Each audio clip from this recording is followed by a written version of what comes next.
ओम श्री गणेशाय नमः। सभी गीता प्रेमी साधकों को सादर प्रणाम के साथ जय श्री कृष्ण। हमारी यात्रा में हम पहुँचे हैं अध्याय 11 श्लोक क्रमांक 20। ध्यावा पृथिव्योरिदमन्तरं हि व्याप्तं त्वयैकेन दिशश्च सर्वाः दृष्ट्वादभूतं रूपमुग्रं तवेदं लोकत्रयं प्रव्यस्थितं महात्मन्। अर्थात हे महात्मन, यह स्वर्ग और पृथ्वी के बीच का अंतराल और संपूर्ण दिशाएं एक आपसे ही परिपूर्ण है। आपके इस अद्भुत और उग्र रूप को देखकर तीनों लोग व्यथित यानी कि व्याकुल हो रहे हैं। इस श्लोक को साधक संजीवनी में इस प्रकार महाराज जी ने समझाया है।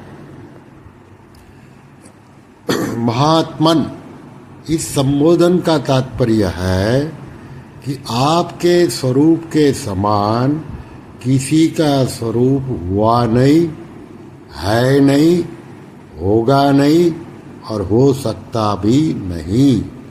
इसलिए आप महात्मा अर्थात महान स्वरूप वाले हैं। ध्यावा पृथिव्योरिदमन्तरं हि व्याप्तं त्वयैकेन दिशश्च सर्वाः। स्वर्ग और पृथ्वी के बीच में जितना अवकाश है, पोलाहट है, वह सब पोलाहट आपसे परिपूर्ण हो रही है।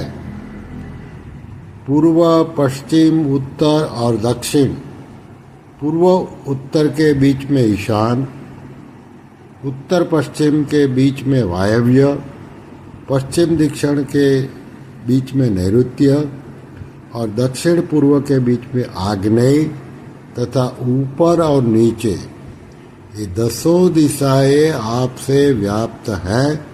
अर्थात इन सब में आप ही आप विराजमान हैं।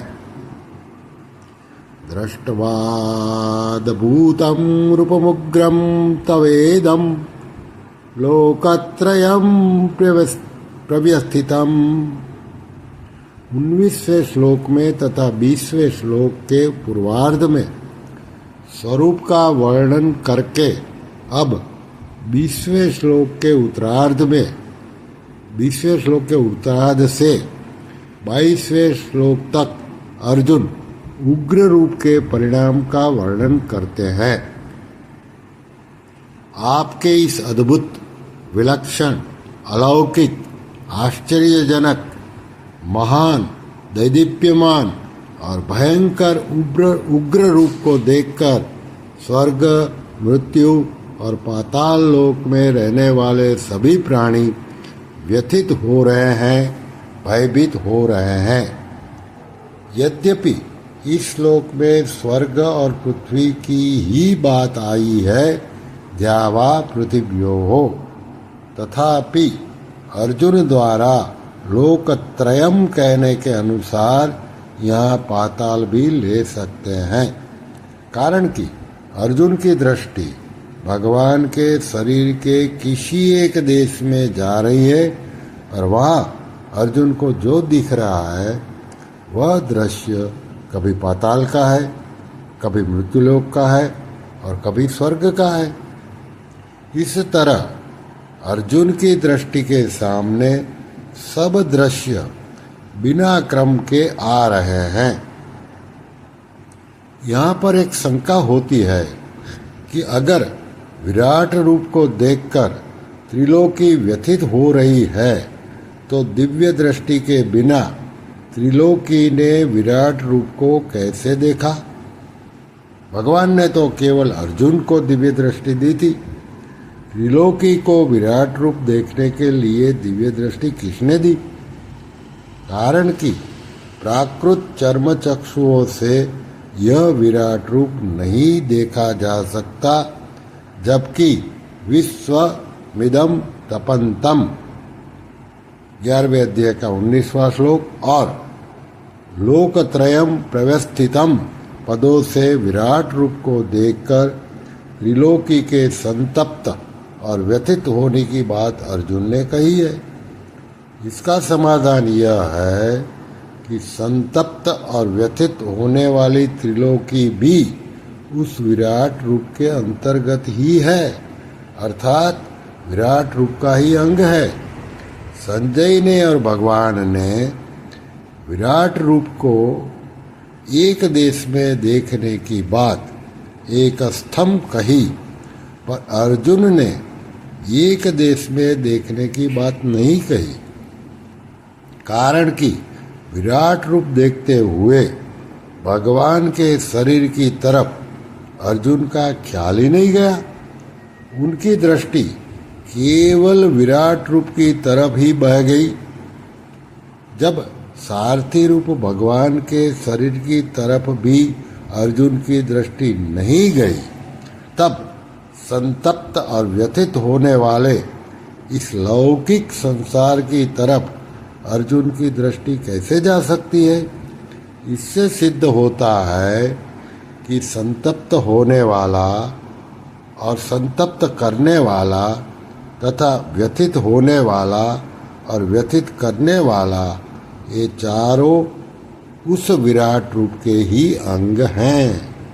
अर्जुन को ऐसा दिख रहा है कि त्रिलोकी विराट रूप को देखकर व्यथित भयभीत हो रही है, पर वास्तव में विराट रूप के अंतर्गत भयानक सिंह, व्याघ्र, सांप आदि जंतुओं को और मृत्यु को देखकर त्रिलोकी भयभीत हो रही है।